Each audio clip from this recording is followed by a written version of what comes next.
Agora sim, então eu começo. The Canterville Ghost, by Oscar Wilde, Chapter 1. When Mr. Hiram B. Otis, the American minister, bought Canterville Chase, everyone told him he was doing a very foolish thing, as there was no doubt at all that the place was haunted. Indeed, Lord Canterville himself, who was a man of the most punctilious honour, had felt it his duty to mention the fact to Mr. Otis when they came to discuss terms. "We have not cared to live in the place ourselves," said Lord Canterville, "since my grand-aunt, the Dowager Duchess of Bolton, was frightened into a fit, from which she never really recovered, by two skeleton hands being placed on her shoulders as she was dressing for dinner. And I feel bound to tell you, Mr. Otis, that the ghost has been seen by several living members of my family, as well as by the rector of the parish, Reverend Augustus Dampier, who is a fellow of King's College, Cambridge. After the unfortunate accident to the Duchess, none of our younger servants would stay with us, and Lady Canterville often got very little sleep at night, in consequence of the mysterious noises that came from the corridor and the library." "My lord," answered the minister, "I would take the furniture and the ghost at a valuation. I come from a modern country, where we have everything that money can buy.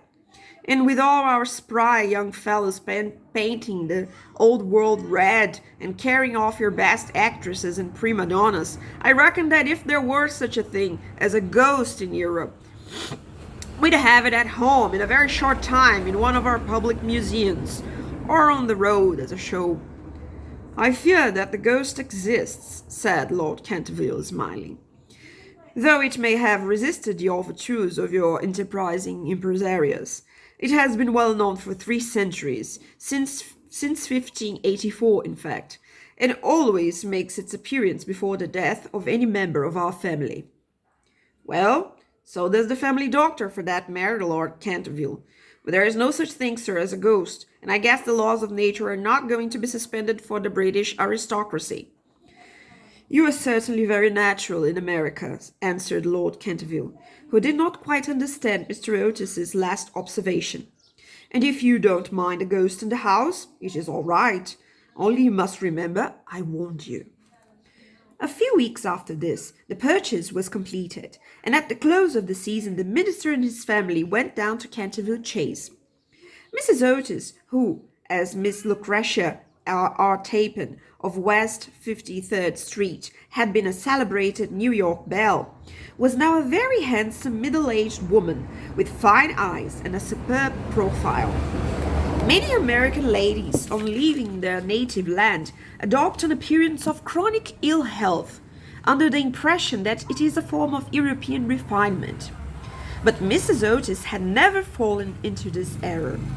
She had a magnificent constitution and a really wonderful amount of animal spirits. Indeed, in many respects, she was quite English, and was an excellent example of the fact that we have really everything in common with America nowadays, except, of course, language. Her eldest son, christened Washington by his parents in a moment of patriotism, which he never ceased to regret, was a fair-haired, rather good-looking young man, who had qualified himself for American diplomacy by leading the German at the Newport Casino for 3 successive seasons, and even in London was well known as an excellent dancer. Gardenias and the peerage were his only weaknesses. Otherwise he was extremely sensible. Miss Virginia E. Otis was a little girl of 15, lithe and lovely as a fawn, and with a fine freedom in her large blue eyes.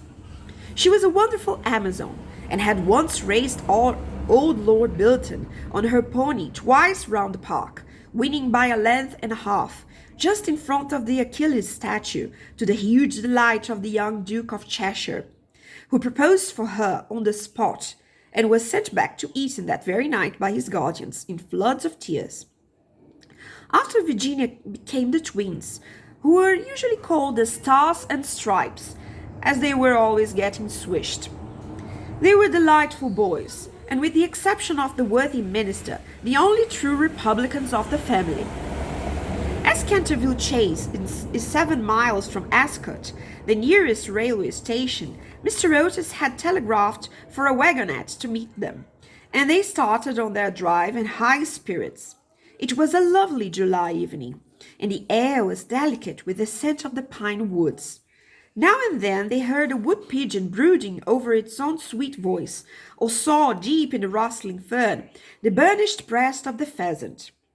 Little squirrels peered at them from the beech trees as they went by, and the rabbits scudded away through the brushwood and over the mossy knolls with their white tails in the air. As they entered the avenue of Canterville Chase, however, the sky became suddenly overcast with clouds. A curious stillness seemed to hold the atmosphere. A great flight of rooks passed silently over their heads, and before they reached the house, some big drops of rain had fallen. Standing on the steps to receive them was an old woman, neatly dressed in black silk, with a white cap and apron. This was Mrs. Umney, the housekeeper, whom Mrs. Otis, at Lady Canterville's earnest request, had consented to keep on in her former position. She made them each a low curtsy as they alighted, and said, in a quaint, old-fashioned manner, "I bid you welcome to Canterville Chase." Following her, they passed through the fine Tudor hall into the library, a long, low room panelled in black oak, at the end of which was a large stained-glass window. Here they found tea laid out for them, and after taking off their wraps, they sat down and began to look around, while Mrs. Umney waited on them. Suddenly Mrs. Otis caught sight of a dull red stain on the floor, just by the fireplace, and quite unconscious of what it really signified, said to Mrs. Umney, "I am afraid something has been spilled there." "Yes, madam," replied the old housekeeper in a low voice. "Blood has been spilled on that spot." "How horrid!" cried Mrs. Otis. "I don't at all care for blood stains in the sitting room. It must be removed at once." The old woman smiled, and answered in the same low, mysterious voice, "It is the blood of Lady Eleanor de Canterville, who was murdered on that very spot by her own husband, Sir Simon de Canterville, in 1575.